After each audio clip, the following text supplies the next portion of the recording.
First thought I want to take you to, and you don't see it necessarily on your note packet, but I want you to think about this with me, because I just think this kind of hits the heart of the magic of graphing. That a graph is a picture, a two-dimensional picture of the solution set for this statement, for this equation. All right, so thinking about the things that add to be 7. So just anybody, something that adds to be 7. 1, 2, and 5. 2 and 5, 1 and 6. 3 and 4. 3 and 4. 7 and 0. 7, 0. Somebody else? Help them out. 0 and 7. 4 and 3. 4 and 3. Break out of that mold and do something that's not positive. It's not positive. Negative 8. Negative 3 and 10. Yeah. Negative 3 and 10. Oh, I did backwards. Negative 3, positive 10. Another negative. Negative 5 and 12. Negative 5 and 12.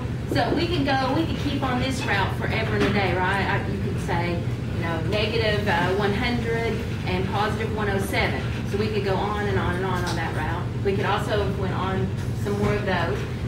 What's another type of number? What else can you plug in? Let's do a fraction.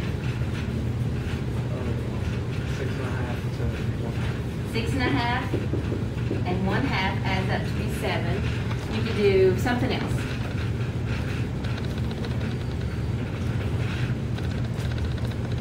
Another fraction. How about 5 and a half? What would I need?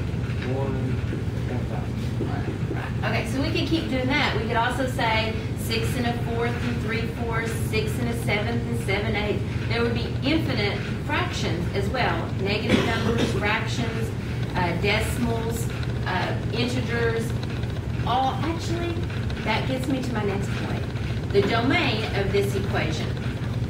Domain is what could you plug in for x. Domain usually refers to the x values or the input values, the independent variable, what you put into this equation. And then the y value is kind of the output variable or the dependent variable. We call that the range. So this is a big concept for the rest of what we do here. This topic will follow us. Domain and range of every equation. Domain, again, you want to think about what could I use for an x value and would get a real answer for y. And so hopefully I've convinced you, you can plug in anything you want. You can do positive numbers, negative numbers, 0, fractions, decimals, even square roots, any real number. You remember real numbers, the rational plus the irrational. So any real number could be plugged in for x, and you would have a corresponding y value that would match up with it. So we would say the domain is either a capital R, meaning all real numbers, or in interval notation, negative infinity to positive infinity. Then for the y values, the output values, or their companion part, we were also seeing a variety. I didn't put a negative one on this side, but we could have. We could have thought of combos the rest of the class. We could have worked on this in the rest of your life, because there's infinite solutions. So the range is the same thing, all real numbers, negative infinity to positive infinity. And that is going to be true for every linear equation that you solve. A linear equation means they're all to the first power. There's no function, no extra operations on it like a square root or an absolute value or an exponent. It's just plain old x, plain old y, and maybe a constant, or if not, it's maybe a 0. So anyway, you can just know without giving too much thought to it. If you have a linear equation, you're going to say this for domain and range.